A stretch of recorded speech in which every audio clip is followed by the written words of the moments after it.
Assalamualaikum warahmatullahi wabarakatuh. Halo semuanya, kami dari kelompok 1. Perkenalkan, nama saya Faradifa Alifakatsa dan rekan saya Orlinta binti Rahmawati. Dalam video ini kami akan membahas materi tentang Bank Indonesia dan Otoritas Jasa Keuangan. Video ini dibuat untuk memenuhi tugas mata kuliah bank dan lembaga keuangan lainnya dengan dosen pengampu Bapak Hanan Wihasto, Sarjana Ekonomi, Magister Manajemen. Dan video ini dibuat dengan harapan dapat membantu memahami peran Bank Indonesia dan Otoritas Jasa Keuangan dalam sistem keuangan Indonesia. Baik, kita akan membahas materi tentang OJK terlebih dahulu. Kita akan berfokus pada pengawasan mikro, perlindungan konsumen, dan kesehatan bank. Yang pertama, sejarah dan fungsi OJK. OJK dibentuk berdasarkan Undang-Undang Nomor 21 Tahun 2011 untuk mengambil alih fungsi pengaturan dan pengawasan perbankan yang sebelumnya ada di Bank Indonesia. Yang kedua, ada ruang lingkup pengawasan. OJK mengawasi kesehatan dan keseimbangan individual di pasar sektor perbankan, pasar modal, asuransi, dana pensiun, hingga lembaga pembiayaan. Yang ketiga, wewenang utama OJK. Yang pertama ada keseimbangan, yaitu memberi dan mencabut izin usaha bank serta mengatur struktur kepemilikan dan kepengurusan.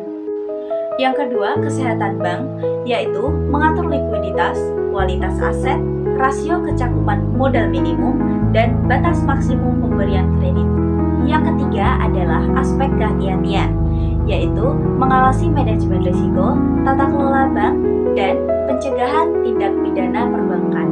Selanjutnya, perlindungan konsumen. Otoritas Jasa Keuangan berwenang untuk mengedukasi masyarakat, melayani pengaduan nasabah, hingga melakukan pembelaan hukum untuk memperoleh kembali harta konsumen yang dirugikan.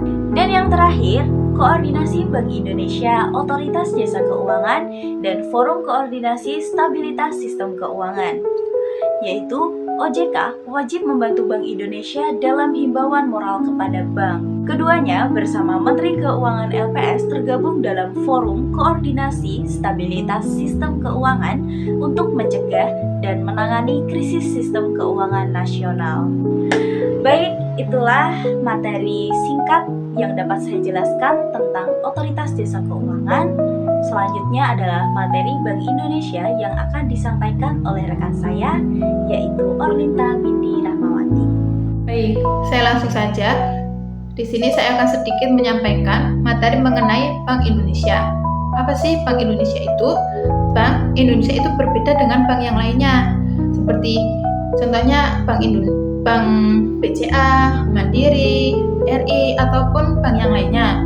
Kenapa? Karena bank tersebut itu melayani masyarakat secara langsung, sedangkan Bank Indonesia itu lembaga yang independen dan memiliki tanggung jawab khusus untuk menjaga stabilitas ekonomi negara. Dan Bank Indonesia itu tanpa campur tangan pemerintah atau pihak lain, kecuali ada hal tertentu. Kemudian selanjutnya tujuan Bank Indonesia. Tujuan Bank Indonesia itu mencapai dan menjaga kestabilan nilai rupiah. Kestabilan di sini diartikan menjadi dua. Yang pertama yaitu kestabilan terhadap barang dan jasa dan terhadap mata uang negara. Selanjutnya, tugas Bank Indonesia. Yang pertama, menetapkan dan melaksanakan kebijakan moneter, yaitu mengatur jumlah uang yang beredar dan menetapkan suku bunga untuk menjaga stabilitas harga. Contohnya, kita membeli kebutuhan bulanan. Nilai yang kita keluarkan yaitu 300.000. Pada bulan berikutnya, kita membeli kebutuhan dengan jumlah barang yang sama. Akan tetapi, pada bulan ini harga naik 2 kali lipat. Artinya, nilai yang kita keluarkan dengan jumlah uang dengan barang yang sama itu membuat kebutuhan kita berkurang setengahnya. Artinya, nilai rupiah kita itu berkurang.